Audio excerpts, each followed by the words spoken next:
to the Hellmouth. Hope everybody's 5x5. This is Major Slayage, Ket Arik, Rewatch, Buffy the Vampire Slayer. I'm Eric. To my right, your left, my enchanting, incredible, hilarious, brilliant, and talented wife and co-host. You know her as half of the powerhouse duo that is Kim and Ket Stay Alive. Maybe give it up for Ketryn Porter. My thank you, my love. I feel like I didn't know that I was marrying a hype man, but I'm excited that I stumbled into that. I feel like I've always wanted a hype man. Well, it was in the fine print. You guys got to read the fine print. Which you know I never do. All right, so we are doing Buffy Season 1, Episode 8, I, Robot, You, Jane, which is, of course, a reference to the little round vacuum cleaners called I, Robot. Right. And 30 Rock star Jane Krakowski. Yep. That's little accurate. literary reference to kick things off. Quick take. What did you think of this episode? I am shocked at episodes that I remember that I discounted as being like, meh, like pretty much any episode in season 1. I'm like, skip it. I'm seeing these from like a completely different vantage point, and I'm like loving them so much more. Yeah? Yeah. That's cool. I think this was a good episode. It was solid. I to quote the great Dennis Reynolds, it was pretty good. It was all right. It wasn't great, but it was fine. That's kind of how I feel about this episode. I just feel like episode 7, Angel, that we did last week, was such a high point. Yeah. That this didn't continue that momentum. It feels like a little bit of a step down, but compared to some other stuff we've seen this season, this is up there. Well, I guess for me, I'm not comparing it to other episodes. Okay. I'm comparing this episode to this episode. I'm comparing this episode to the way that I imbibed it before and the opinions that I had about it, and even the things that I just kind of discounted. And now that I'm having to watch it from like a more critical vantage point, just it's just more colorful. Things are coming to the surface for me. I'm not watching it passively. So I think I'm just having a different experience. But yes, comparing it to other episodes, one of the weakest episodes in the series. Right. But as season 1 episodes go, it's up towards the top probably. Yeah. Like I said, I think I was on such a high after last week. I enjoyed number 7 so much. I said at the beginning, our tone is often irreverent, but I feel very reverent. Yeah. I'm back to being irreverent. Yeah. I feel like this one's very easy to be irreverent about. Well, let's jump in. Well, not yet. We've got business. Oh, we have business. I got a whole rundown to do here. So sorry. So much business. So if you're enjoying taking this journey with us, thank you so much for coming along. We'd love to ask you to like this video, click subscribe, leave a comment, anything at all. It obviously about something you liked or something you noticed in this episode, but if it's just not anything you like, we have feelings, not anything. Be nice. Comments are comments. I'll take them because it just helps YouTube say, hey, people are responding to this, people are interacting, and they'll push it out to more people. So we can't beg you enough. Please just interact with this video in some capacity. We've also got a Patreon. If you can't get enough of what we already give you every Monday on our Patreon, you get to watch the episodes along with us as we watch them. Myself, for the first time in years, we react in real time. We've got video and audio versions of that. We've also got the audio version of our podcast you can listen to. Take us with you on the go on any podcast app you listen to. There might be limits to that. There's an asterisk. I haven't yet run into the podcast app that our audio podcast doesn't work on, but it should be most of them. The big ones are all covered. If you've got some really obscure podcast thing you're into, I can't guarantee that, but in general that you're into, we also do some bonus episodes. We've got some fun stuff planned there. Our Patreon is $5 a month, patreon.com/Major Slayage. And we just have a ton more content. We basically get a second episode every week with the watch alongs and all the stuff I just mentioned. So just wanted to put that out there.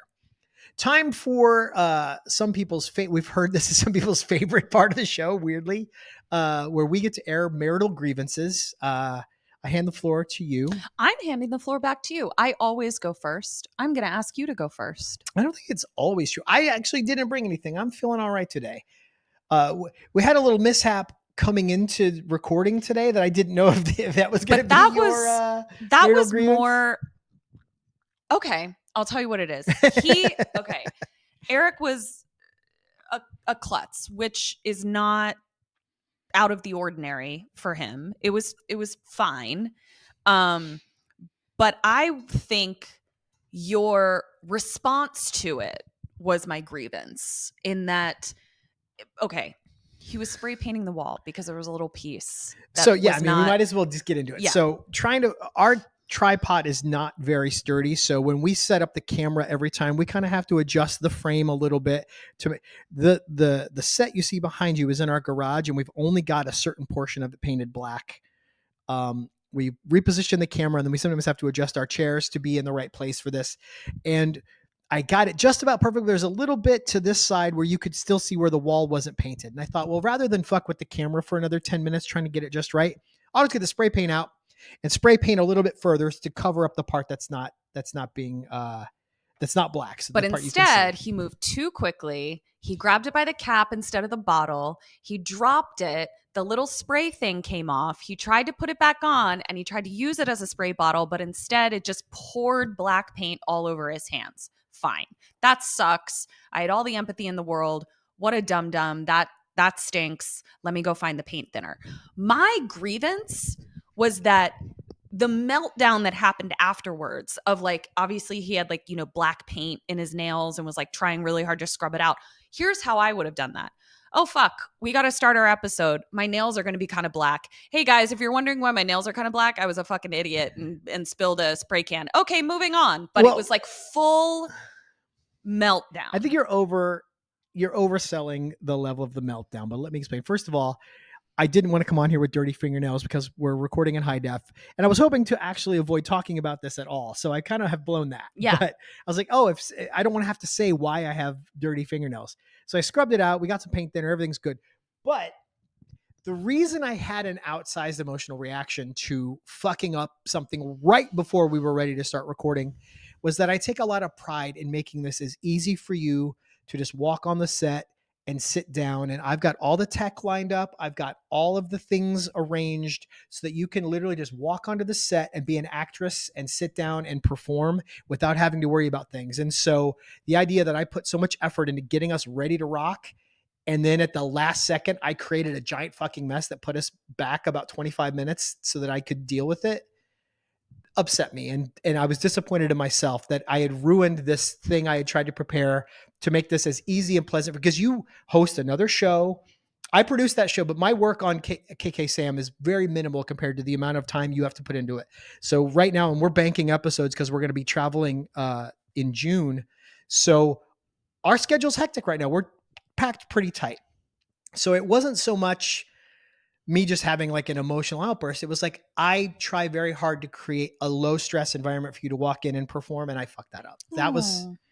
I wish I had known that, because I wouldn't have had any grievance with it. I thought you were just being overly self-conscious, and that annoyed me. But thank you for always trying to make this as peaceful as possible, and I really appreciate it. Well, so our marital grievance turned into a marital deeper understanding of each other, coming together of sorts. So yeah, so that was our drama right before our watch along. So we're both pros. We got through it, but yeah, it definitely threw me for a loop. It was stress I was not planning for right before we hit record. So you're a sweetheart.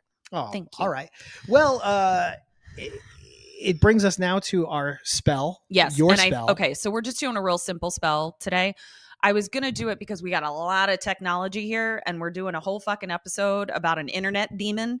So I'm going to try and sage all of our shit, clear all the negative energy out, but also clear some energy from you. I'll take it. Okay. Hold on. Sage it up. Hold this. Talk amongst yourself. How's everybody doing? Hopefully the weather's nice where you are. We finally had our first beautiful sunny day in a while here in Southern California. It's uncharacteristically gloomy for May. I'm so sorry. I should have specified. Talk about something more interesting than the weather. Sage yourself. All right, let's get our cameras and laptops and me, the mics. All right, here we go. Man, it smells nice. I like that. Okay. I've had a journey with sage. I didn't used to like the smell of sage at all, but being married to a witch, I've gotten used to it. And now I have a really positive association with it. Reminds me of you, and I actually really enjoy the smell now. So Love you. we're gross. We have friends that call us out for being gross, but Yeah, but we also have friends who call us out for being annoyed with each other all the time. So we balance it out. yeah, we've been together 16 years. I think both things are going to happen. All right. Let's rock this thing. Okay, Take it here we away. go. We start in Cartono, Italy, 1418. In a big old castle. So I know you were loving it. I was here for it. I was like, can we stay here the whole episode? But we have Carlo with the unfortunate haircut. Yeah. That's how people were named back in the day. Like it was like their name and then then like something horrible about their appearance. Yeah. I actually, for the time though, he was probably styling. You think that was bad even in the 1400s? I just don't know how you can look at a face and have it framed that way with hair and say no notes. Yeah, I'm nailing this. Yeah, I don't think that that's a time issue. I think that's just an eye issue. Right. Now, I will say, not knowing where this was going, again, no memory of this episode at all. I'm sure I've seen it probably more than once, but I couldn't tell you one thing that's happening. I thought for a hot minute we were about to get an origin story of Kool-Aid Mouth. And I was like, girl, no. I thought this young guy that's coming forward to talk to the big demon, we were about to see the master get turned. Nope. It's not. Instead, we saw this guy's neck turned right off because this big fucking 6'4" big old demon is like, I want you to love me. All I need is love. And then he snaps his neck. Get a plot/neck twist right out of the gate. Yeah. So that happens. We see that Moloch is bad news, but we got some monks in the background who are like, we got to deal with this Moloch the corruptor dude. Let's put him in a book. So the monks open up a book, they do some chanting, and they suck Moloch into a tome. These effects aren't very special. They close that tome, they put the book in a box, and they say, may no one ever open it again. And then what's the very next shot? Buffy opening the box, pulls it out, and it's got Moloch's face on the book. And so, because if we weren't paying attention, would definitely, oh, hey, that's the guy from the thing, and he's on the thing. So, and I just feel like, you know, the way that you are supposed to touch books this old, like there is protocol. And the first bit of protocol is they shouldn't live in a Southern California high school library. Agreed. Yet here we are. There should be gloves. There should be a controlled dust-free environment. And that weird, like, semi-fluorescent light that like doesn't harm yellow the pages, whatever the fuck. But Giles is like meh. That shit you got to like, you know, protect old documents. You know, we can only have certain kinds of wavelengths of light. Yeah, and you'd think that Giles would be a real stickler for that, but instead we're just letting Xander whack off on all these books. Yeah, with no gloves. No gloves. So, we also meet a new character because we're gonna get some computer situations here. So basically, we have a new student and a new teacher. Dave is a computer dork, and Miss Jenny Calendar. Jenny is basically saying, like, we need to scan some of these books into the computer so that we can have access to it. Basically, she's one of those people that's like, everyone should have access to this. Right. Not just the person who's in the vicinity of the book with the information in it. Scan it in. Now, Jenny, there's a few things here. So I remember that there is a character named Jenny Calendar. Period, paragraph. What a weird name. What a strange name. Like I don't hate it, but it seems unnecessarily weird because I definitely stop and go, wait, her name is Calendar. What kind of name is that? Is that even, are there people named Calendar? Why is her name Calendar? Marie and it takes Calendar. Me out of the pie lady. Is she a descendant of the pie people? Probably. But then I remember there is this woman, and I sort of have a vague sense that she becomes like a love interest for Giles, but I literally remember nothing else about her. Like, I don't know, is she like a secret bad that gets revealed later? Does she, at some point, she's clearly not on the show because she's not in the later episodes, but I don't know what her fate is. So I'm like super excited to take the journey, but also like nervous because I like this character and I'm afraid she's either going to break my heart or she's going to get her head twisted off or some terrible, she's going to get eaten by a praying mantis or something. So I'll never tell. So I'm really excited to take this journey because, like I said, I know Here's she's. what I can tell you: she's not going to get eaten by a praying mantis. Spoilers. I can tell you that. The fuck. She won't be eaten by a praying mantis. We also see a lot of sexy banter happening between computers and books. It starts here. Yeah, Jenny and Giles. What were their? Are they? Their couple name would be Giles. Giles, yeah. It's spelled differently. It would be spelled with a J. Jiles. Yeah. Or Jenny with a G. As well. I like Giles. Giles, me too. I think it's Giles. But yeah, they need to get a room. Very much, but because they're doing this in front of the children, and they're also like they're in the banter stage though. Mm-hmm. They're in the "I hate you" stage, the pulling her pigtails stage, where if you Buffy will. and Angel were prior to last episode. Right. And we saw how that ended. Yeah, and at one point Giles is like, "Well, I'll be back in the Middle Ages," referring to the section of library he's in, and Jenny comes in with a, "Did you ever leave?" I was like, oh my God. And you could cut the sexual tension with Giles's boner. Truly. It is inappropriate. Also, never noticed this before. Speaking of inappropriate, Xander is in there wearing a t-shirt that says porn star. Yeah, I missed that. That's so wild. That's so weird. It's weird. It's so strange that he wouldn't have, because I told this in the watch along. I got in trouble when I was 17 for wearing a Guns N' Roses shirt that had like a cartoon of a naked woman on it, and I got like, you got to turn your shirt inside out. You can't wear this at school, which clearly is the right call. Right. I was raised by raccoons. I had no parental influence telling me you can't leave the house dressed like that. Neither does Xander. Ooh, parallels. But also, my point was more like that you have to. Xander gets made fun of all the time. Mm-hmm. You have to really like know what is going to be fodder for the assholes in school. Right. And it's like Xander wearing a t-shirt that says porn star on it. Like he's inviting like homophobic kind of things or into just, it. Like I think he's trying to be ironic, but yeah, the bullies are definitely going to call him out for like, you've never fucked anybody. He's not popular film. enough. Yeah. And I wish it wasn't this way, but like he's not popular enough to be able to pull off a porn star t-shirt without being absolutely just pantsed by every bully in school. Do you know what I'm saying? Yeah, no, he doesn't have the social currency for it. I'm blown away that they got that on television, frankly. I mean, it's so quick. Right. You know, it could have just been. But how weird. Yeah, it's real weird. All right. So now we cut to nighttime and Willow is doing some after school work. This is also really where I really start to have some like serious questions about Willow's home life. Yeah. Like, I guess I've never put it this way, but it's like if Xander is the poster child of like abuse, which we'll learn later, then Willow appears to be the poster child for like neglect. Yeah.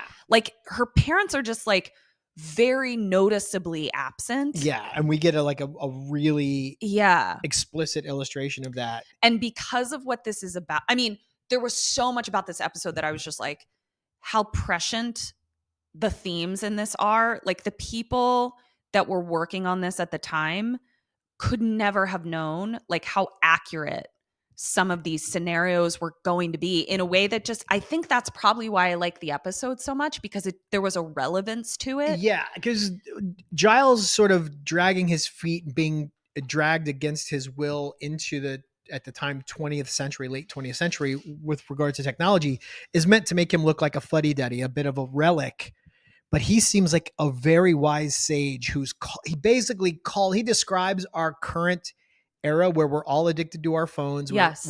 We have no attention spans. Yes. Our brains are mush. Yeah. We are social interaction. Slaves to an algorithm. Yeah. I think that's probably why I liked it, because I just took the subject matter for granted when I first watched it. And it just seemed silly how like old fashioned even the very computer language was. Now it's this whole other commentary that I wasn't ready for. Yeah. Nostra Giles. Should have left that one in my brain bucket. Yeah. Moving on. Yeah. So anyway, so Willow is still at school, and what she's doing is scanning the text of the Moloch tome into the computer, but it's like all in Italian. So like she doesn't know what it I don't says. even think it's Italian. It looks like archaic. Oh yeah, I weird guess it is little archaic. Yeah, as Job would say, it's in squibbly. Yeah, but regardless, she can't read it, so she doesn't know what she's scanning into the computer, and she also doesn't see that as she does it, because she's looking at the screen, making sure that it gets scanned, that the words are disappearing from the book, which is never good. And it also kind of reminded me of like a Blacklight. Yeah. And so it was like, I'm just glad this was a book Xander hadn't gotten to first, or it would have been a Jackson Pollock as she's scanning that entire But you and Xander would have been friends, and you would have just been like cracking bad jokes that the two of you were the only ones laughing at. And I love that for you. You just insulted anybody who actually thought that was funny right now. So my people are out there. Sound off in the comments. My people are out there. All right. So she's scanning. Then she puts the book away. She's not observing the book. She puts the book away, and we see on the screen words, "Where am I?" Uh-oh. Whoopsie daisies. Weird that it wasn't in Italian, but I guess they didn't want to have to jump through hoops to get someone to translate it. So computers. You said he's got all access to languages. translation software in the internet somewhere. All right. So next day, Willow and Buffy are coming into school, and Willow is smitten with a boy that she was talking to on the interwebs all night long. And Buffy is like, "Give me the deets." And Willow's like, "I don't know what he looks like." Yeah, I don't have a lot. He's sweet. We talked all night. He loves me. He likes me. Yeah, we wore out AOL Instant Messenger. Yeah, but Buffy's weirded out that she can't see this person. Cut to them in the computer lab, and Buffy's just sort of asking more questions, like going into more detail about like why this concerns her. And she names all of these various scenarios that she's concerned about, namely that Willow could be talking to someone with a hairy back. And as someone who's married to someone with a hairy back, it's not that bad. I felt attacked. It's not that bad, you know? Oh, are we going to get into people's hair now? Is that what we're doing? Yeah. Hair where you don't expect it? So we also see that there's two other people in the computer lab that seem to always be there, and it is Dave and Fritz. Yes. Now, Dave doesn't yet make me feel afraid. Fritz immediately makes me feel uncomfortable. Well, yeah, the way he's lit, the way he's directed, he's got a scowl. Yeah, he's an imposing presence. He looks kind of, attacking actors looks, but he was cast because his natural visage is kind of off-putting. Yeah. Yeah. And we also see that as Buffy and Willow are talking, Fritz's computer is like scanning like student records, basically. So like he pulls up Buffy's picture. Well, that's because of the webcam. Right. When Buffy and Willow are talking, there's a webcam which is placed at this absurd angle on the desk where you would shoot up the people's noses. Nobody would put a webcam there. But Moloch in the system is able to scan her face and then pulls up a graphic of lined notebook paper with like a fake Polaroid of her, and it's got like a 5-line bio like from some like role-playing game. Yeah. Also, shout out to two of my favorite people in the world. I saw for the first time, I noticed what Buffy's birthday was, October 24th, 1980. October 24th is also the birth date of one of my best friends, Miss Anna Lucero, and my cousin, Allison Trumbull. So shout out. So we'll know if they watch this because they will tell you, "Hey, I heard my shout out." And if they don't, we'll know they're not watching.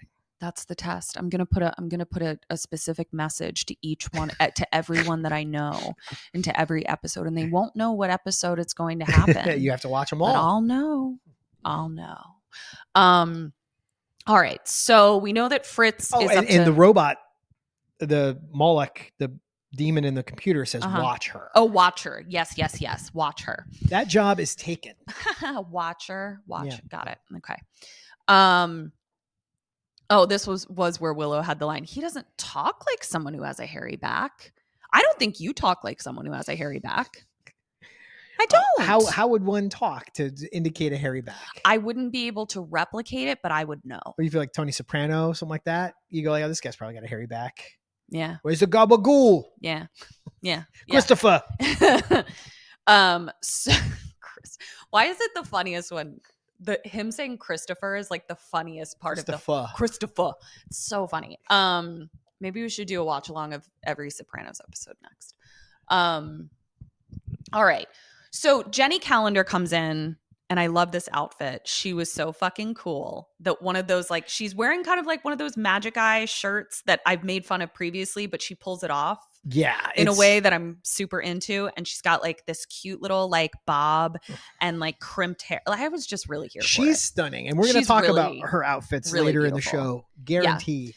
Yeah. So she calls two of her students out, Fritz specifically. She's like, listen, the log says that you like fucking live in here, bro. Like, you need to touch grass. You need to get out of here.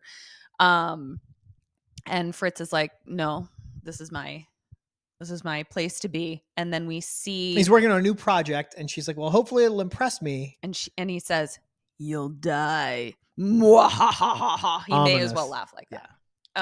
So we then are kind of just like panning around the school, and we see that one kid is like, hey, what the hell? I didn't write that the Nazi Germany was a well-ordered society in my term paper. And I was like, oh God, this is hitting so close to home. Yeah, I don't want to be here. Sound like he was reading Stephen Miller's Truth Social account. Honestly. Ugh, how do we get out of here? So we see that like Malcolm is clearly causing a ruckus. Malcolm Moloch. So is that how? Malcolm Moloch. Malcolm is the name he gave to Willow on AOL Instant Messenger. Yeah. And do you think they picked that because it's the closest like modern American name to Moloch? Yeah. Like if your demon name was Eric, you'd probably be like Anthony, Aaron. All right, we're gonna take that again. Willow doesn't want to go to the Bronze. Buffy can't go to the Bronze because she's patrolling, and Xander makes it all about him because he's a 16-year-old boy. Feels abandoned. But then as Willow peels off, we learn that Xander and Buffy are actually equally weirded out by Willow talking to someone that she's never met. Buffy definitely seems like the less technologically plugged in. Xander is the one who's like, he could be anybody or anything. Like could be exploiting the anonymity of being online. And what's weird is they do kind of gas each other up. Like they're both at a 3 with concern. Yeah. And the more they sort of ping pong back and forth about it, they concoct this elaborate scenario where they're both freaking out, and then Buffy pumps the brakes and she's like, hold on, you're freaking me out. Yeah. Like, I'm sure it's fine. And I can't remember where, but I do feel like Buffy's otherworldliness comes into play other times in the series where she just can't be bothered with technology or like certain aspects of modern day living, that she's just like, I don't have time for that, which I actually think is like a really interesting character choice, that she really wants to be a normal girl, but at the same time she like has these priorities where she's just like, I can't be bothered with email. Like what? Right. There's demons. Yeah, they call them e-messages, e-notes. Like the language is all over the place. It's so quaint and so kind of like, oh, the people who wrote this barely knew what email was. Yeah. So at some point we're back in the computer lab, and I'm not sure where this happens, but all I know is Fritz is being creepy at a computer, and he's saying, I'm jacked in, while carving an M into his arm. Yeah, that's troubling. So we got some online safety. We got some self-harm. Yeah. This is gonna tackle other big topics. This is again a very special episode of Buffy the Vampire Slayer. Yeah. And a little triggering, honestly. Like if we're really kind of thing, if you made it today, would definitely be triggered. I think you said in the watch along that like they can get away with certain things. We'll talk about it when we get there. because it wasn't like an epidemic. It Right. wasn't a thing that was occurring. It was with very much more regularity. like a, what if this happened? And now we're like, so it did. Right. And it And happens it's all awful. the time. And, Yeah. and we're in the worst, darkest, dumbest, terrible timeline. Yeah. I'd rather be in this timeline. I'd rather be living on an active Hellmouth than the current timeline, honestly. Yes. As a mortal, I don't even need to be the Slayer in that timeline. I just want to be in that timeline. You get a It makes more sense as to me. good a chance as not of getting fucked by a praying mantis, but you know what? You'll roll the dice. I'll roll the fucking dice. Take me away. So the next day, Willow says she's overslept to 5th period. Willow Rosenberg, our type A diva, has overslept to 5th period. She was up on that AOL Instant Messenger, But flicking also, her bean to Malcolm. Once again, where are her parents? Why is she able to sleep until 5th period? Like, I've got some parenting issues. Yeah. With everyone but Joyce. Well, so Joyce is frankly checked out a lot as well, though. Joyce is not around for a lot of things at night where you would expect her to be around. I will not stand for it. Joyce is doing her best. We've at least seen Joyce. She's a queen. She's allowed to make mistakes. She apologizes for them. She's always learning and evolving. You shut your mouth. Anyway. I'm just thinking Willow's parents are a 10 as far as neglect. Joyce is probably a 6.5, 7. Joyce is a 10 where it counts. Don't even know what that means. She's hot. She's a MILF. She is.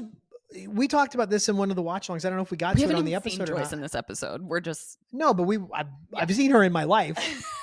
She's real foxy, but she's got that terrible hair that was the mom cut that was big at the time. And I think I realized the reason moms looked like moms in the late 90s is because they still wore the same hair they wore in the 80s. But on someone who's not a child, that kind of short permed hair like reads real matronly. Well, also women were also, I'm so sorry, everyone. Eric opened a can of worms for a feminist rant that he didn't even know he was opening. So sorry. Here we go.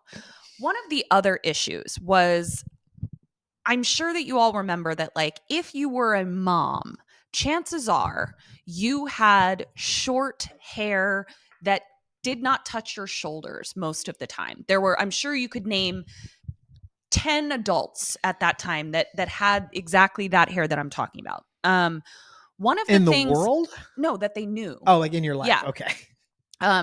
One of the things that is talked about is like there was this unspoken rule that it was unseemly for someone who was now a mom to have long hair. One, it was because babies tend to grab at hair. So a lot of times moms would cut it short for that reason. Never heard of a ponytail? But also, there was sort of this cultural expectation that once you hit a certain age, it was inappropriate to have very long hair. And I do think that that goes along with the idea that once a woman reaches a point where she is no longer a buxom maiden, she is less relevant and not allowed to be seen as a sexual creature, because also long hair is seen as sensual and voluptuous and youthful. And I think it's interesting that women were encouraged to cut it once they were moms. Do you think it had something to do with women entering the workforce in the late 80s and them trying to appear more, for lack of a better term, masculine, to differentiate themselves less from their male coworkers? This was seen as a professional kind of thing? I'm sure. Because I agree. I love the long hair. Yeah, and my hair is going extremely gray, and I refuse to dye it anymore unless it's a fun color. I'll dye it like blue or something, but I'm not going to hide my grays. Not doing it. Fuck off. I'm not hiding my grays. I don't want you to hide your grays. I think your hair looks lovely. And I'm going to have long gray hair. Suck it. Well, you already know what it's going to look like because your mom has long gray hair and she's gorgeous. Mm-hmm. So, all right, back to this episode. What the fuck are we talking about? Hair rant. Yeah. Long, beautiful hair. So Willow slept in, and Buffy is like, girl, this isn't like you. Right. And Willow takes it as Buffy not believing or wanting her to have a boyfriend, because Malcolm has made Willow sort of question Buffy's friendship. Yeah, it's the playbook of the manipulator. It's the isolation. Yeah. You drive a wedge between the victim and their social circle. I also just need to point out, I don't know what Buffy is doing with these weird little t-shirts that have like cartoon people on them. They're fine. They're a baby tee. I get it. They were the 90s. I get it. She's trying something out. She did it last episode. I don't like it. But it doesn't suit her. Because it's not IP. It's not Minnie Mouse or Tweety Bird. It's just like generic cartoon Cat. Animal or snowman or something. Yeah. A snowman. Yeah. That was last week was a snowman. What the fuck? So then we also learn as Willow is getting kind of testy, she's like, why is it such a big deal for me to blow off a couple classes? Buffy says, I thought you slept in. And Willow says, Malcolm said you wouldn't understand. And I was like, uh-oh, red flaggos. Yes. All right. So now Buffy her spidey sense is spideying because she goes to the computer lab and asks Dave something. And it's funny because she walks in and says his name. Yeah.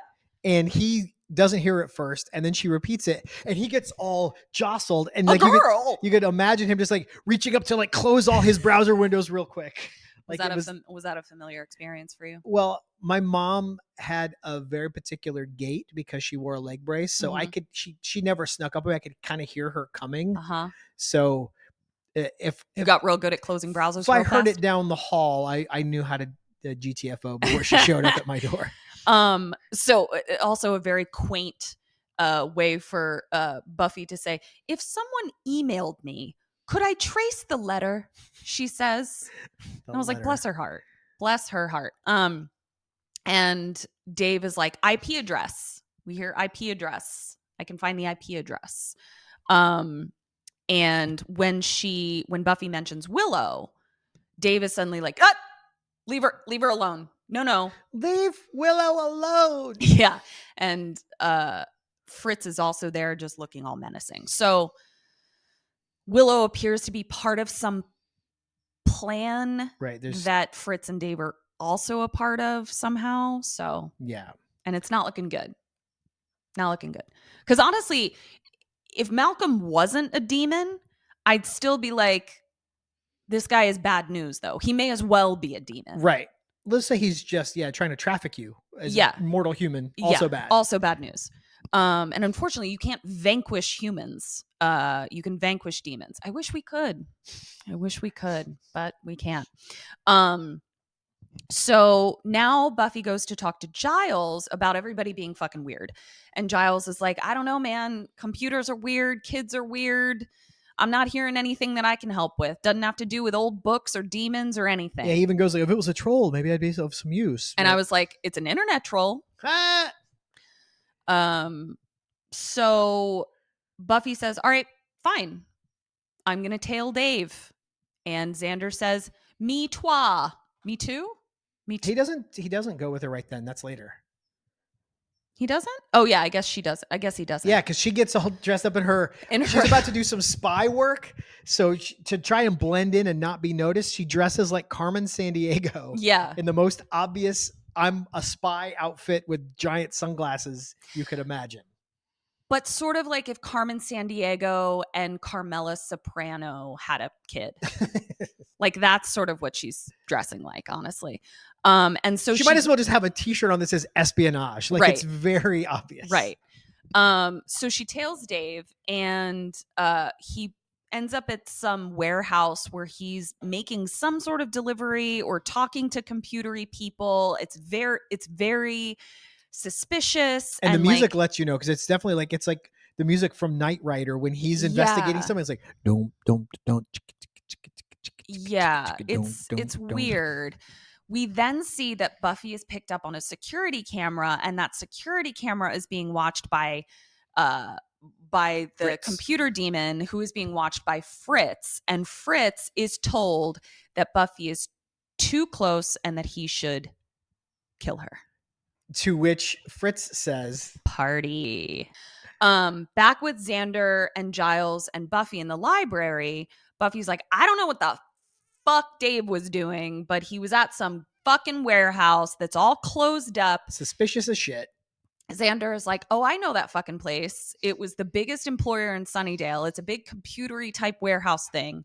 And my uncle used to work there. And that's why I have useful information. And Buffy and Giles are just like, wait, you actually like provided something of value. Like, wow. Which I'm like, guys, I mean, Xander's got a lot of issues, but we don't need to play into them. Like we don't need to call kids stupid at every turn. Well, it's just he's not particularly helpful most of the time. Right. But rather than condemning him the one time that he is, why not water the seed? Fair enough. That's sort of the thing where it's like especially if you, Giles. Yeah. If you nag your spouse, I'm not talking about anyone specific, to say pick up their socks.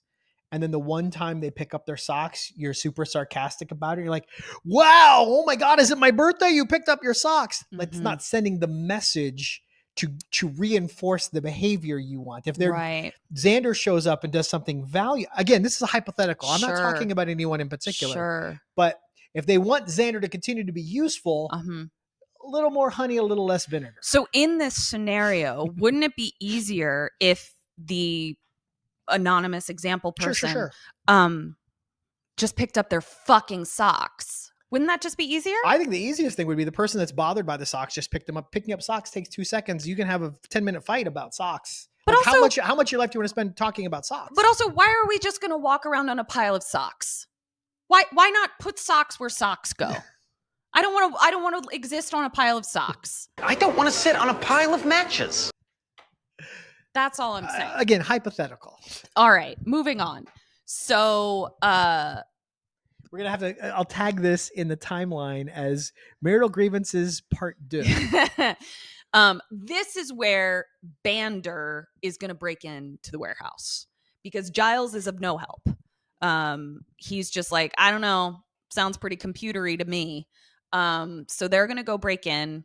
And Buffy's like, you could talk to Jenny about this. And Jenny comes in and Xander does not play it cool because she's like, well, you guys really like hanging out in the library a lot. And Jenny is all of us going, how does no one call out how fucking weird that is? And I'm so glad they gave that point of view a voice. Yeah. And Xander, super cool under pressure, great at bullshitting, says, to read makes our speaking English good. I was like, oh, which Xandy. I thought was hilarious. Now, until Buffy broke his chops about it, I thought he was being funny. And then it turns out he just had a malfunction. Yeah. And Buffy's like, what the fuck was that? Full malfunction. All right. So now we're back with Willow. She is in the computer lab and she is talking to Malcolm again.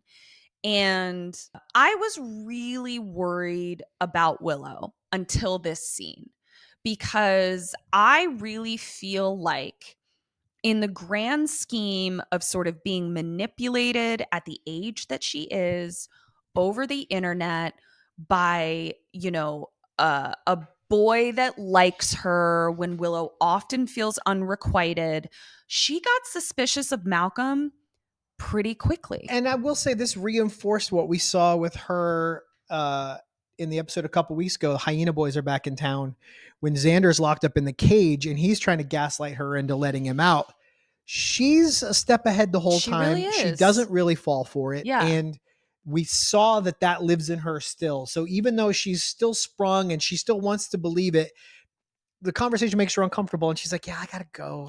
I'm going to go. And as someone who does provide some counseling and support to children about Willow's age, I can tell you it takes a lot more creepy behavior for kids to pick up on it. If their hormones are engaged or their like self-esteem is engaged, they lose all cognitive function. So I was just really happy that Willow seems to have a better head on her shoulders than I was concerned she did at the beginning of the episode. Now, I understand why they did it because we don't want to just read text for 2 minutes during this conversation.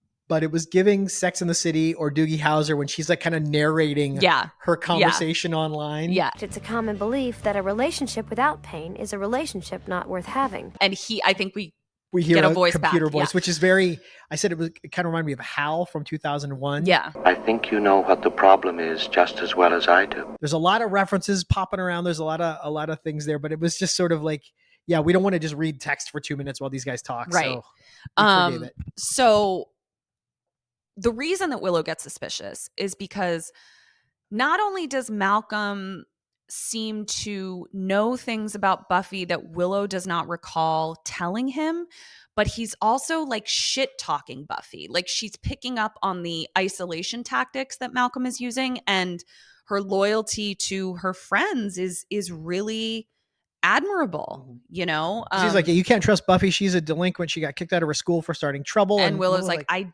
wait, def didn't tell you what? that. Why are you doing a deep dive on my friends, you creep? Yeah. So she signs off. She's like, bye. I don't think she's ready to get rid of him yet. But she's definitely like, if I pursue this further, the illusion will be broken, and I'll have to admit that this isn't a real romantic connection. So I to preserve my plausible deniability, I have to end this conversation. Right. That's how I took it. right. Yeah. All right. Back in the library with our couple to be, fingers crossed, Giles with a J, Jenny and Giles.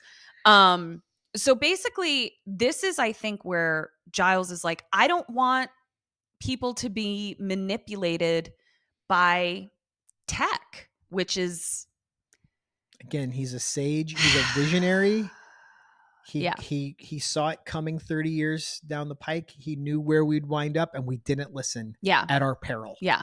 And at this point, Jenny is like, sort of like, what's with all your books, blah, blah, blah. She opens one up that is blank. And Giles says, oh, well, I haven't looked through all of them yet, but is definitely surprised to find a blank book. Because she's like, yeah, all you do is talk about how valuable the books are. There ain't a fucking thing in this book. Right. And so he tries to be like, oh, it's my diary.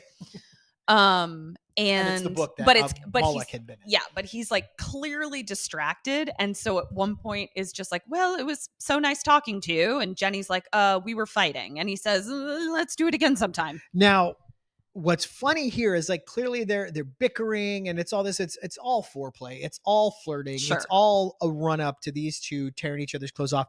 Jenny knows what she's doing. She's in like a little mini skirt, but for most of the scene, they're shot from here up. We don't see it. So she sits back on the fucking library table and crosses her leg and just shows off that leg, and it's just like, keep it in your pants. She knows. sir. You guys talked all about hyena Xander for 25 minutes of the last episode. I don't recall that. Yeah, he's really hot, which Kim and I immediately turned hot. Yeah. The magic spell worked from the hyenas. I didn't know that was their goal. Kim and I both experienced a similar PTSD of, boys that drew our attention in our younger years. Yeah. And, it would have been Xander And in the his bad boy hyena phase. Oh, God. Then when fucking Xander walks by very hotly. Yes. Keep it in your respective pants. We're trying. And Xander hits Willow. Really hard. And the face that she gives him, like, genuinely broke my heart. And then the face that he gives her genuinely gave me a vagina. Yeah, listen, we get a really hot music video of Xander and the pack walking around school. And Xander appears, and Kim and I will need to talk about this scene in therapy. And so much bad messaging. So much bad messaging. And listen, Kim and I heard all the messages, and we said, I hear you, but do you see what I see? Are you not watching? Yeah. Xander attacks her hotly. And so you should take she jumps on top of him. He's like, yo, you're a hyena. And he's like, oh, I've been waiting for you to jump my bones. He's full of all these come-ons. Yeah. And the girls are over here melting. The more I scare you, the better you smell. Yeah, he's okay. Drop the clip right here.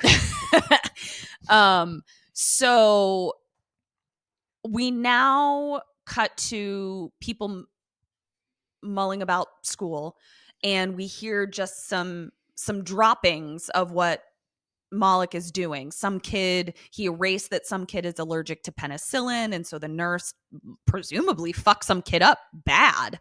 But also, why does a school nurse have penicillin? That's not School nurses have like emergency, like first aid. Band-Aids. Yeah. Yeah. Well, it struck me as funny that this is this demon who the monks were freaked the fuck out about, and he's just like mixing up people's prescriptions.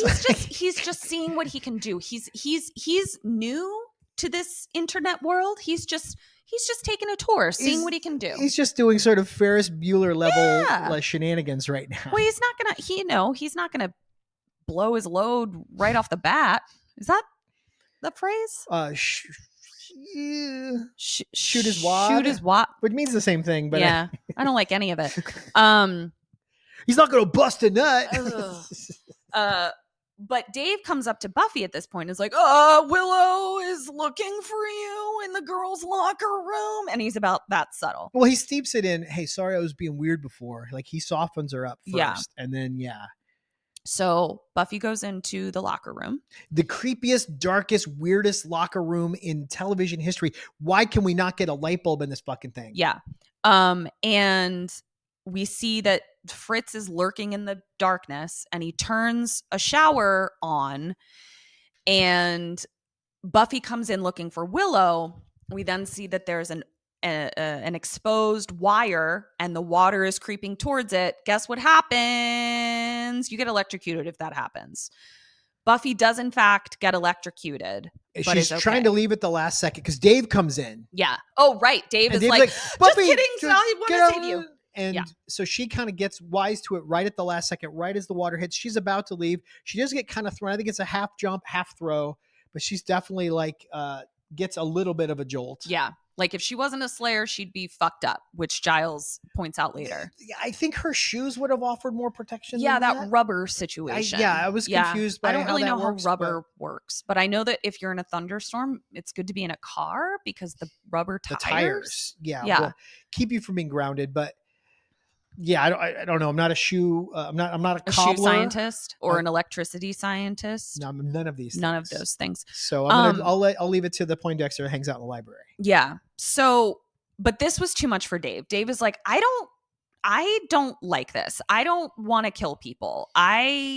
This blows. I'm a nice kid. I got roped in. I got sucked into a bad crowd, but I'm a nice kid and I'm not doing this anymore. And Moloch is just like, but you promised. Yeah. And again, all of computer text. Yeah. And so he's like, all right, well, if you don't want to do it, I'll just start writing your suicide note.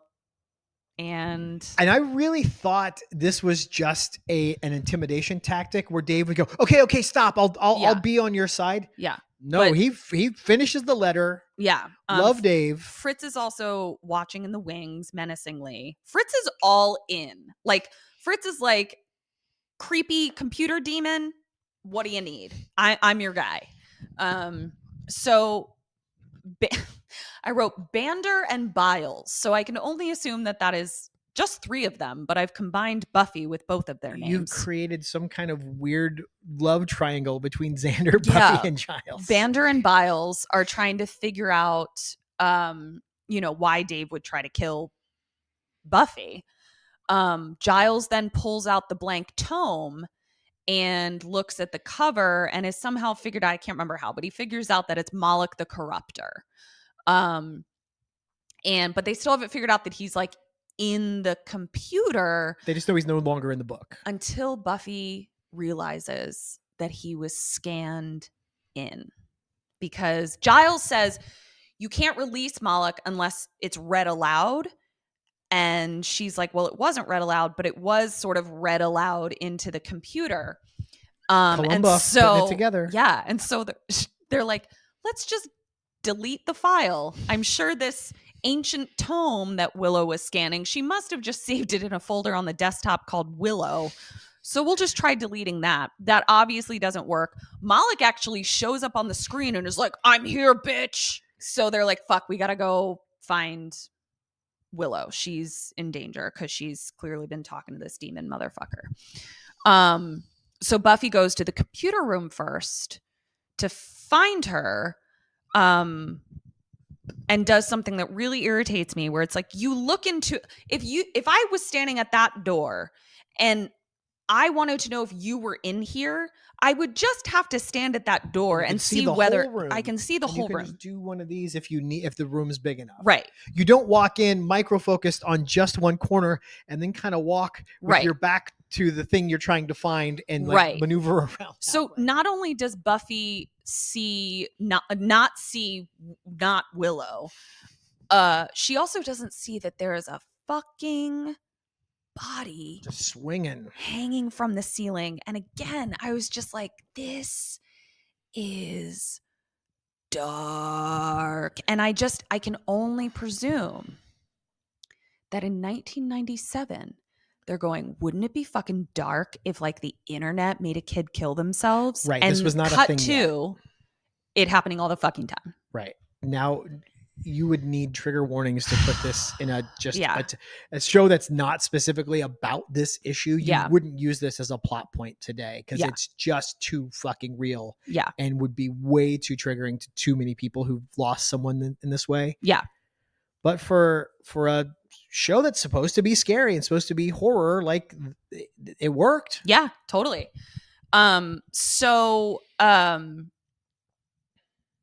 Buffy comes into the library and she's like, bad news, Dave's dead. Pretty nonchalant about it. I was like, Buffy is really getting used to death pretty quickly. Yeah, they're pretty... Again, no police officers. There's nothing. Nobody is called. We don't get even just the perfunctory shot of a body bag being wheeled out of the school. Absolutely nothing. No crime scene tape. Giles has to figure out how to vanquish this motherfucker from the internet. Who do we ask? How do we vanquish a demon from the internet? Well, Buffy says you could talk to the girl that the teacher that knows about the internet. Jenny Calendar. But Giles is like, but then I'd have to tell her all about our like private demon stuff. And I'm not ready to we're barely on a first name basis. I'm not ready to tell her my business. But he may not have a choice. So Buffy says, we'll figure something else out. Xander and I are going to go to the warehouse. Yeah. No, go to Willow's. Oh, they're going to go to Willow's. That's right. First. So we got to see what's happening at Willow's. Willow is coming home from school to no parents, total darkness. Absolute latchkey kid. Yeah. Which feels weird for 97. That was a very 80s thing. Like I grew up a latchkey kid. Yeah. There was still some latchkeying at this time, I think, for sure. Her computer says, you have mail. Which bumped Ketryn because she was like, I thought it's you've got mail. But which you pointed out might be copyrighted. I'm sure it is. Just like the guy that goes, let's get running on bull. I think Wouldn't that be great if like that you just had to say one sentence over and over again and you would have millions and millions of dollars. Yeah, Michael Buffer has copyrighted that phrase. I think we might actually owe him $1 million just for me saying it right there. So I should bleep that. Yeah, let's bleep it. We're going to bleep it. But yeah, so they probably couldn't say you've got mail. Yeah. So you have mail. Malcolm says through the computer, no more waiting. I need to see you. Willow's not having it.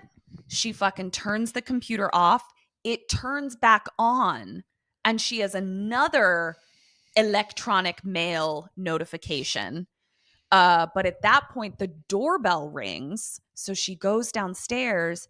It's motherfucking Fritz with a chloroform rag. Fuck this guy. Fuck this guy. Yes. I actually hate Fritz more than I hate Moloch. Because Moloch, it's in the name. Yeah, he's the corrupter. Evil. He's going to corrupt. Well, but if he's going to corrupt, he did exactly to Fritz what one would expect. I also think it's funny that we got this episode about technology and this guy's name is Fritz. Like that's what you say when your technology's not working is it's on the Fritz. I thought that was very clever. Silly. But what's funny is Willow goes downstairs and is like, Dad, did you forget your keys again? And I'm like, what is it with this show and dads forgetting their keys? Because the family that gets attacked by the hyenas are fighting about the dad forgetting the keys. Yeah. Like, why is that a go-to trope for Buffy the Vampire Slayer? Yeah. Yeah. But it is also like fully nighttime. And again, Willow's just home by herself. So yeah, chloroform, she's out. So now Giles is in his office. He's looking through rituals. We also hear the news reporting all kinds of computer glitches all over the world. Some church got all their funds stolen through some kind of computer malfeasance, and not through being taxed by the state, but a demon. Right. Not through paying out lawsuits for kids that have been abused. Right. Not because of those reasons. They lost their funds in a kind of do you remember in Justice League when Cyborg just like moves money around? That's sort of what Moloch is up to in the interwebs. But what's funny is you think about it, we're about to find out that's not just like a random, oh, he's causing mischief. That is part of his plan because he needs funds to do the thing that we're about to see that he does. And he stole it from the church, probably the same church that locked him in the book. So it's revenge. Ooh, and it's a way to fund the thing that he's trying to do. I love that. You're a smart motherfucker. That's right. Giles has asked Jenny to come in because he's like, yeah, I really can't navigate this whole interwebs thing. I gotta get her help, which means I'm gonna have to blow my cover. And I need you to believe something you're not going to want to believe, but in order for me to ask you this, you got to go with me. Yeah, and basically she goes, demons? Is there a demon in the interwebs? I'm a techno pagan. So she gets there pretty quick, and I will say this is a writing pet peeve of mine. I would have loved it. I think it would have been easy to drop a couple of hints that there's something going on with her, so that this can kind of like come together, be the fruition. Because if you introduce a plot development as soon as it's relevant, I think that's lazy writing. I agree with that sentiment. I actually fully disagree in this instance because I don't think this was about planting seeds. I feel like this was about spinning our expectations on their head, that we do not associate very technologically savvy people with also being sort of connected to the earth and nature and paganism. So I actually liked that it was shocking that we went, oh my gosh, I was not expecting that. I hear that, but it feels like what they would call a Deus Ex Machina, which is like a super contrived convenience that helps the story move on. Because yes, I understand us subverting our expectations. You expect her to be Scully. Mm-hmm. Expect her to be, well, that's fucking ridiculous. I'm a science person. I'm not going to go into this demon and then there's a whole protracted thing. So I get that they were trying to twist it on us. To me, it left me a little unsatisfied. I almost would have rather, we don't know what the hints are leading to, and we maybe suspect for a beat or two that she's involved in this Moloch shit. Okay. And then when the thing is, no, I've been researching this myself because I'm also hip to this. So I don't know. That was just a beat that felt a little bit flat for me. I'm still not bothered by it, but it's not a hill I want to die on. So yeah. So techno pagan. Xander goes to Willow's home now, and they see the message from Moloch, and her door was left open as well. And Xander's like, I think we should go to CRD. There were so many red flags that come in. Like you said, the email, door open, they go, no parents. Well, that's normal. Right. Yeah. So that's not a concern. But the rest of this is very concerning. This is also where Buffy is fully in her Carmella coat. She is just absolutely mob wife living chic for this mob wife chic style in this episode. All right, so back with Giles with a J, talking about being a techno pagan, and they realize that they need to bind Moloch, get him out of the internet and back into the book. So they're going to combine their forces of technology and old world paganism and magic to try to accomplish this. Hi, Ethel. How are you? She's just enjoying the story. Just keep going. We're going to take you out for a poop after this. So back with, Buffy calls Giles with a J from a payphone from CRD, being like, whatever y'all are gonna figure out, I'm gonna need you to hurry the fuck up. Click. Yeah. Willow then wakes up in CRD in a creepy technical room, and we see that I did write robot Moloch because he's now turned into a big robot demon. Like right. he definitely was like, here's my look, I'd like you to make it metal, was what he was doing. But I definitely read in my notes, Robert Moloch. Good old Robert. No, it's funny because this was like in Age of Ultron. Ultron kind of exists in the interweb, and then they build him a body to be in. Yeah. And that's how he can now take part in the physical world. We see that Fritz is there and some scientist guy, and they're minioned. And or a butcher. With white coat. That's anyone all we know. who wears white coats. They're minioned. And Moloch is being all Moloch-y, you know, where he's like, all I want is love. And his voice is really hot. He definitely programmed a very hot voice into himself. And his look is kind of like if Predator had sex with a Cylon from Battlestar Galactica, you would get Robot Moloch. Listen, we don't yuck anyone's yum, and I wouldn't be surprised if that was someone's yum. Honestly, a lot of Predator Cylon fanfic out there. hey, you know, to each his own. Then he pulls the old twisteroo that we saw from the beginning, and he gives Fritz's head a little click, and I was fine with it. It's fine. I don't think Fritz was going to do anything of value for society anyway. Yeah, he was heading down a bad road. There's not a redemption arc in his future. So, so Bander's they're on their way in, and Moloch knows. I just wrote Moloch knows, but I don't remember how he knows. He senses them. I don't know how he knows. In the library, Giles with a J. I think it's security cameras again. Oh, security cameras. Yeah. Okay. Giles with a J is trying to cast the circle of Kalis, which is what we saw in the very beginning. But Jenny has to like form a circle, like cast a circle in the internet. So she like calls in some other techno pagans to sort of like, because it's just the two of them. He's like, we can't make a circle with just two of us. I took basic geometry. That's a line. And that's not like, a circle. I got you, boo. Malcolm is now trying to woo Willow again to be like, I want to reward you for setting me free. You can be my techno princess, my techno queen, if you will. And poor sweet Willow is getting her cry face, which just absolutely guts me every time. Bander comes in. Buffy sucker punches the security guard. Yeah, nowhere, just so walks funny. right up. And it was so funny. I loved it. But then she just is really not able. She's not putting any oomph into oomping open this steel door, at all. She needs to put her back into it. Yeah. An alarm goes off. Gas starts pouring into the room they're in. And Xander doesn't have Slayer lungs, so he's feeling it right away. Now we go back to the library. Now Giles with a J is typing the binding spell into the computer as Giles is saying it, which I was like, sounds like it's going to work to me. Airtight. Yeah. Buffy is still trying to bust through the door the way that like I'd be trying to bust through a door. Like try not to hurt yourself. Yeah. Like it was just I'm not going to try that hard. Goofy. Because we've seen her bust stuff open and be really strong and durable. Yeah, I actually have an issue coming up. I'm realizing I have a real issue with how lackluster her fighting was once she got here.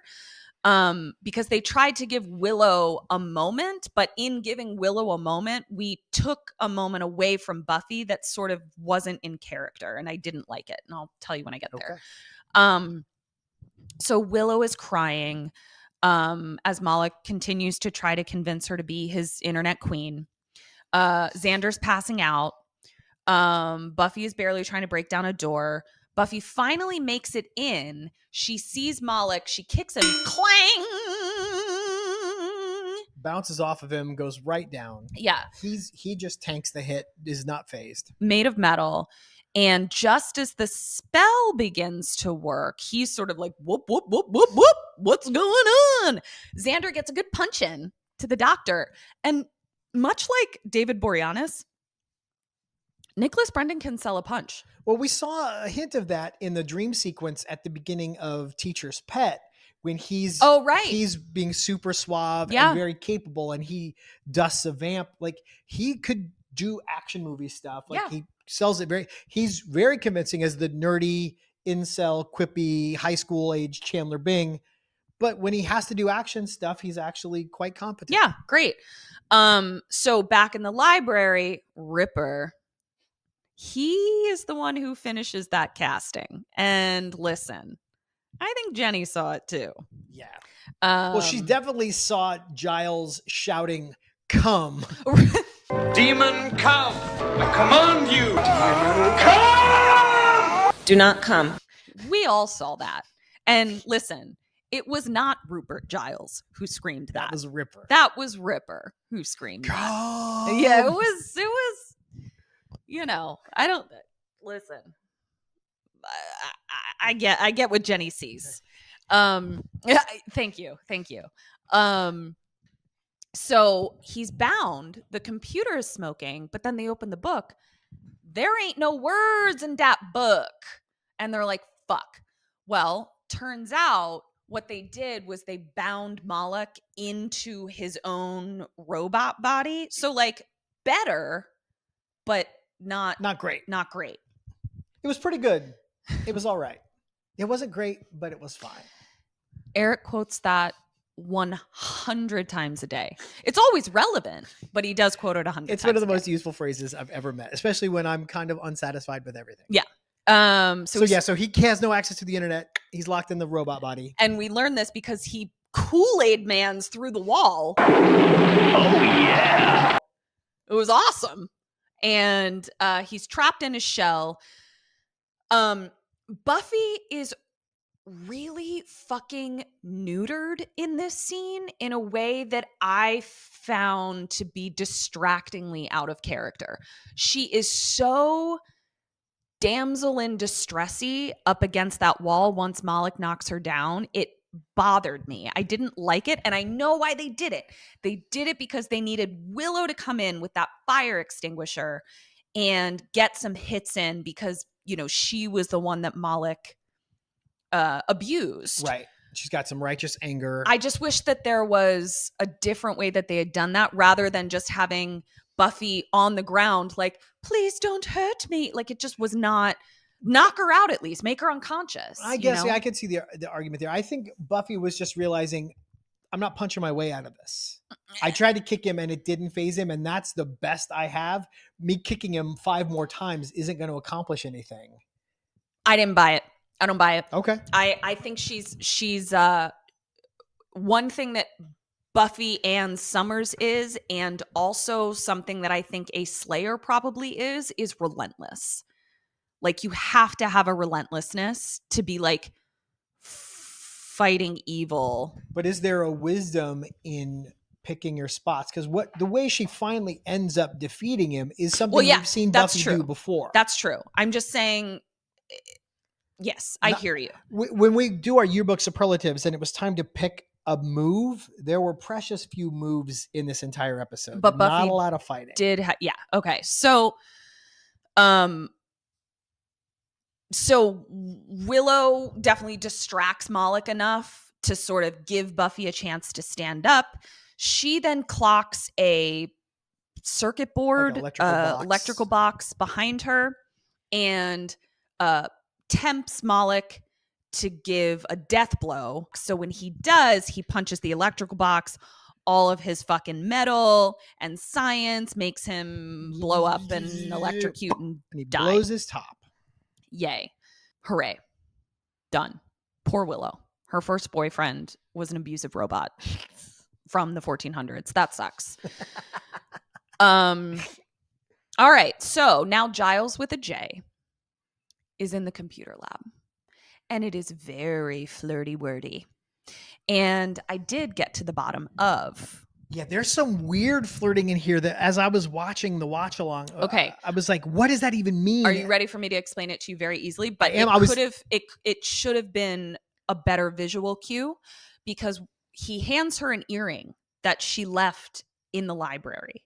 That earring was a corkscrew. So remember that. Okay, right, so he when comes. Did she take it off? That's what I don't remember. It fell out. It fell out. Yeah. I don't remember that because it's only one of them. It fell out. So he comes back. Basically, that you left your earrings at my place. Right. Here's an excuse for me to talk to you. Yeah.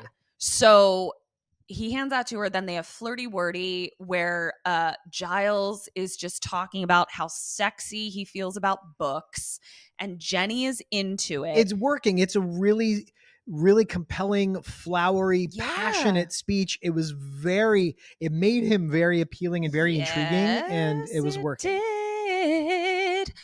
Thank you. And so after that little speech,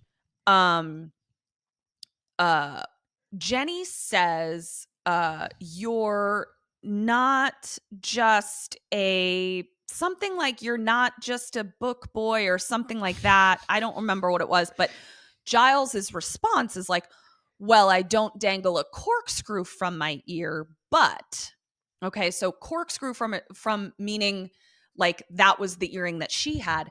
She then replies, that's not where I dangle it. So what she's saying is that earring was not an earring. Came off of somewhere else, which it was Probably your belly button, honestly. It was horny and it was sexy Yeah. and it was flirty when I didn't understand it. Mm-hmm. And I jumped to that conclusion because I'm 15 years old Right. in here. Yeah. And then figuring out that is actually what she meant is sexual. Yeah. I'm sorry. You all right? Gosh. I don't know. So something is a brewing between Giles with a J. Yeah. So our last scene is our Scoobs. It's a great little scene. Willow is feeling bad that she fell in love with a demon robot.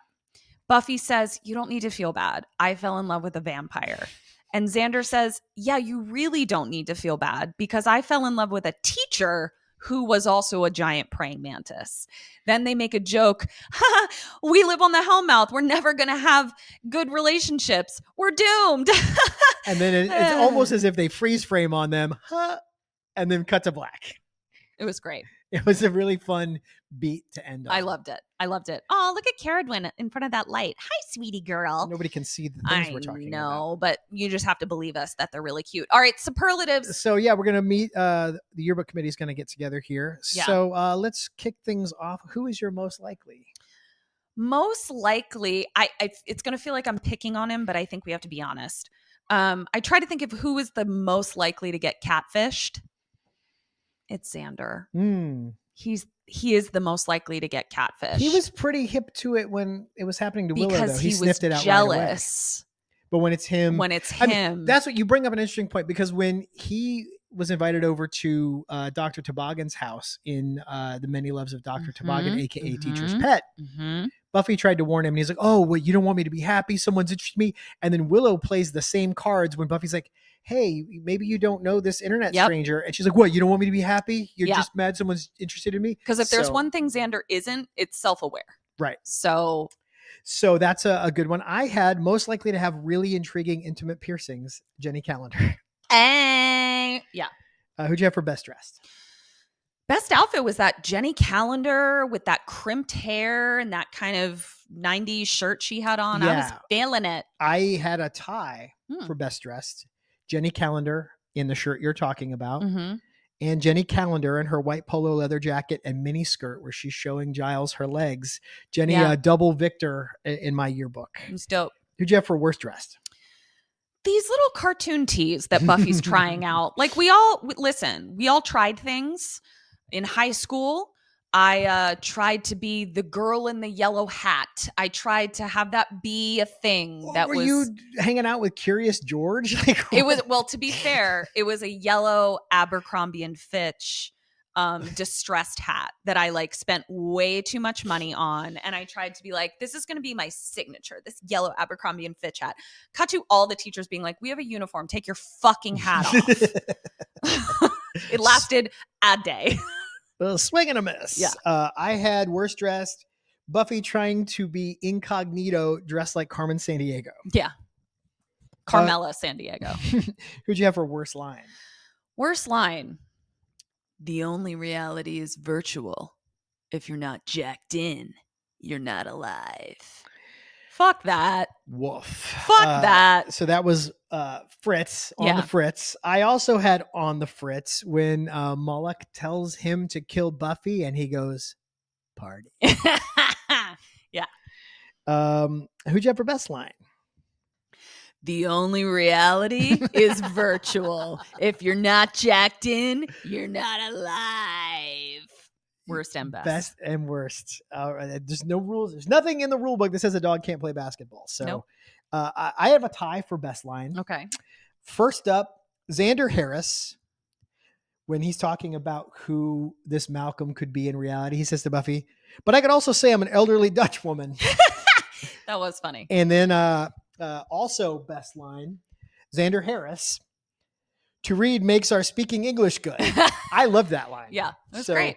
And was then great. for best move, who'd you have? Punching the circuit board. Right. Yeah. Using her agreed. brains. And she kind of, if I remember correctly, she kind of like gets out of the way. It reminded me of that at the beginning of Karate Kid 2 when Miyagi's standing in front of the car and Kreese goes to punch and Miyagi moves and makes Kreese punch the glass. Yeah. That Same was cool. kind of vibes. I feel like there's a lot of Mr. Miyagi living in the spirit of this show for some reason. I think there's a lot of keep talking about Mr. it. Miyagi living inside of you. I think I that's think true. that's more what it is. Okay. All right, that's so our that was it. episode. Bye. So, no, closing business.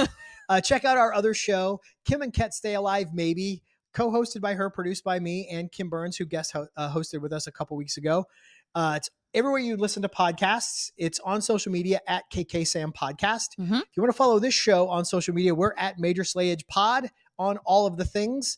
You can find us here every Monday. Again, please click like, please subscribe, please leave us a comment. Send this to a friend. That would mean so much to us. We love hanging out with you. Thanks for joining us. Thanks for spending a little bit of time with us today. We'll catch you next Monday for season 1, episode 9.